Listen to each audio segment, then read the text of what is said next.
Good day, philosophers. In this final lecture of Module 3, here where we're reflecting on the nature of justice in Socrates' account in Plato's Republic, we began by thinking about freedom and how freedom is so desired for us because we desire happiness. We want to be able to do what we want. We want to be able to live the life that we want to live. And we think freedom is as truly, we do think and we know that freedom is necessary to that, right? And then as we start thinking about justice, though, we have this tension with obeying the laws and being a just person. And justice seems like something very undesirable for us. And we finally, though, in the end of Plato's Republic, Book 4, get Socrates' idea of justice. And it really had to do with thinking about the community becoming one, right? Fundamentally, Socrates, this philosopher, this lover of wisdom, is trying to show us that the value of wisdom is not something purely academic, not something that's purely just to satiate one's curiosity, but for him, wisdom is fundamental to us having a just city and having a just soul, right? That we had the three parts of a city, the rulers, the guardians, and the craftsmen, right? And justice was when each was doing its own part. And what made each doing its own part possible? Well, first by establishing a wise ruler, that we needed to have wisdom in our ruler leading us, leading the city into oneness, right?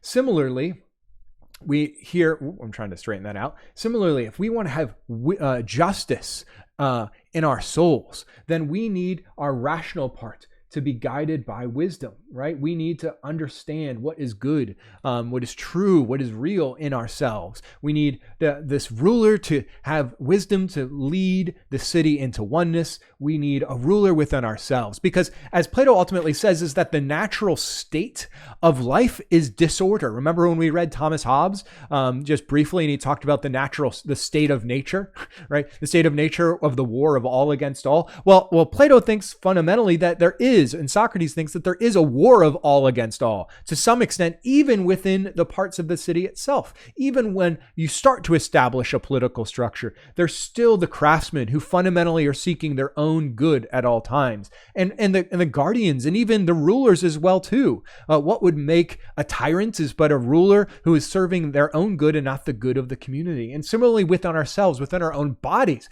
there's constantly that war of all against all, that our desires tend to desire what they desire and not the same thing that our reason should dictate. And our passions and our anger and our frustrations and all of that doesn't necessarily correspond with what we actually know and ought to be good, that there's always this tension and this battle within ourselves. And so when we try to understand Plato, he says that justice it is when each does its own part, right? And how is that possible? By allowing wisdom to rule in the city, and wisdom to rule, to squelch that war of all against all, right? And so let's go back now and let's reflect on how that connects to some of those opening ideas from our earlier lectures, right? So when we look at justice in the city, that we immediately saw with Thrasymachus' definition of justice that justice was doing what is advantageous to the stronger, and we interpret that again as just obeying the laws, right?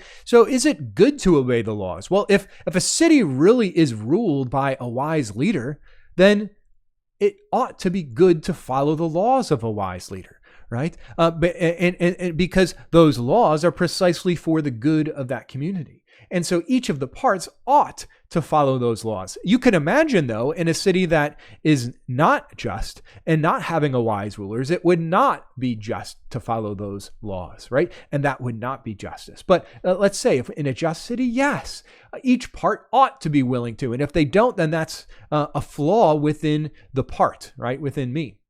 Similarly, if I think now about the just soul, remember when we were talking about justice early on, like I said, freedom early on, that we said that the free person wants to be able to do what they want and live the life that they want to live.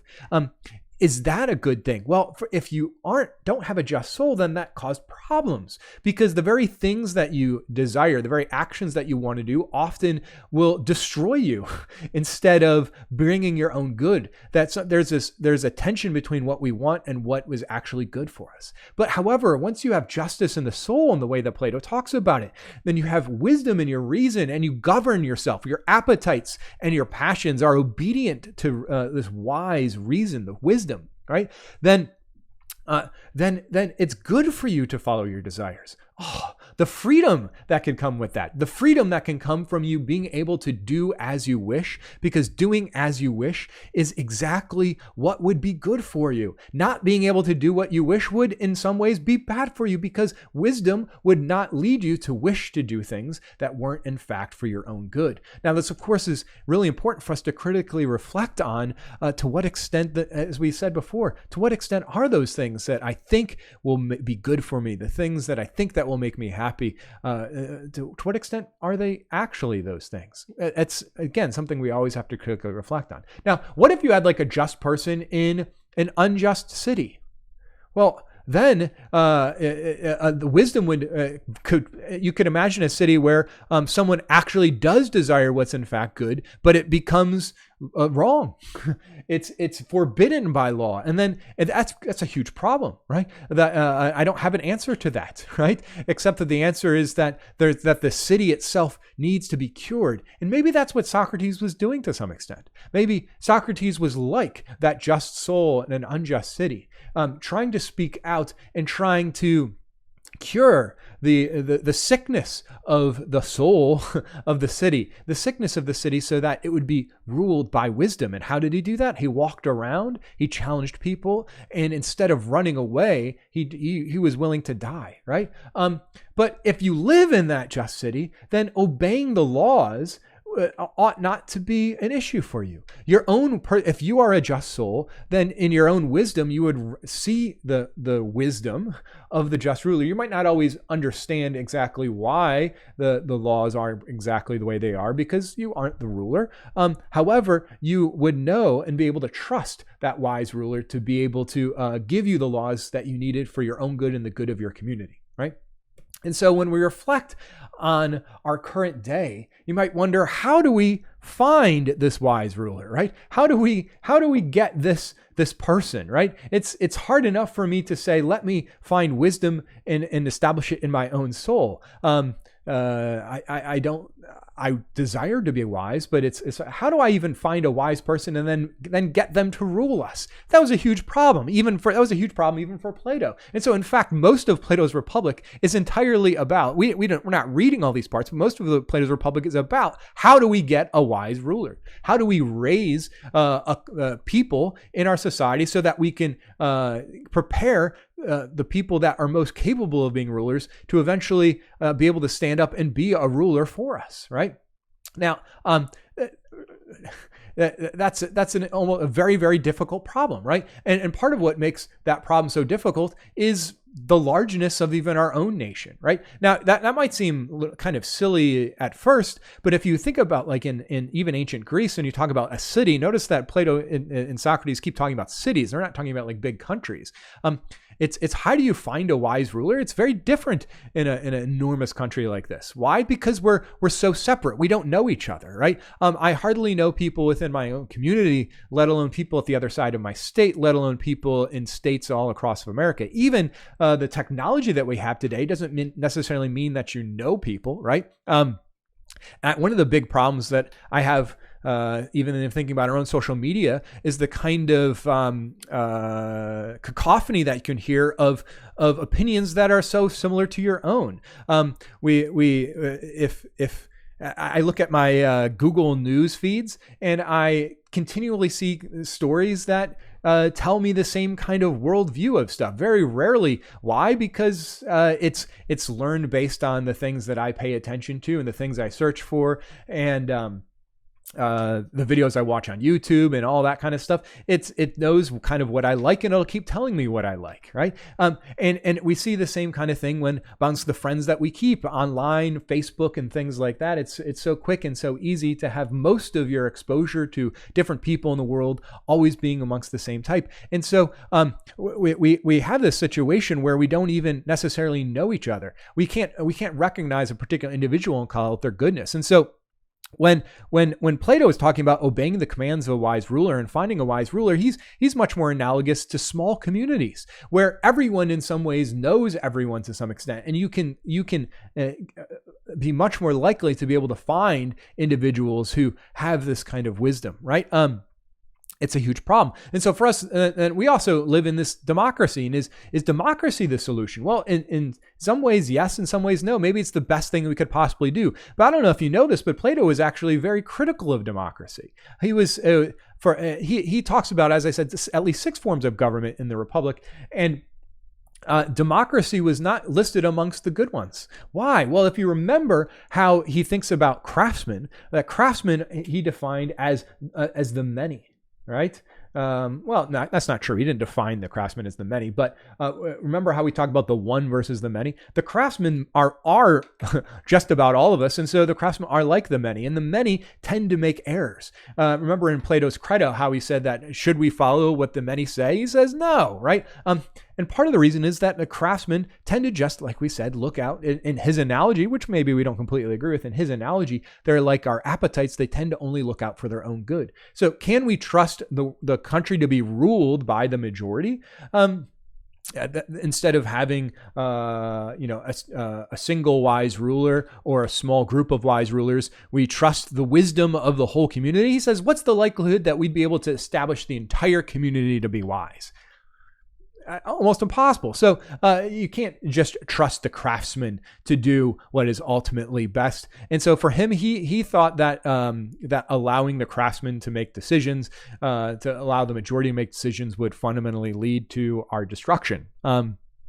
But maybe that's the best we can have. When we look at our world today, what other option do we have? How can we raise folks to find that wise ruler? I mean, even for us, we don't have a true democracy. We elect officials, and so even then, maybe we just need to find better ways to find wise people to rule us. I don't have an answer to that. It's a huge. If I did, then maybe I should go into politics, right? But in the end, it almost sounds like to really have any of this, it just sounds like a utopia. It sounds like a perfection, don't you think? The only way to have what Socrates said is to have a truly one city where you have a wise ruler who has wise laws that lead each to do their own part. And it seems like that's almost impossible. In fact, I would argue the only way to really have that, it would also seem, is that if you had a city of just individuals, that you need to have first each individual guided by wisdom so that they obey what wisdom would say within themselves. They follow their reason. And even then, that wouldn't be enough to have a just city, because you need to have someone guiding the whole together. But if you had a city of wise individuals, then hopefully you could find the right wise individual or individuals to lead that city as a whole. But that's a kind of like, could something like that ever exist? I don't think so. I don't think that's realistic. But I don't think Plato wants it to be realistic. I don't think he needs it to be realistic. In fact, I know he doesn't think it needs to be realistic in the way that we use the word realistic. What he's ultimately is going to say is that yes, we're setting up a kind of ideal, a kind of perfection, right? And if we're going to ever have justice in the city or justice in the soul, we need to understand what's perfect first. And only from understanding that perfection could we ever have something that even imitated that perfection, right?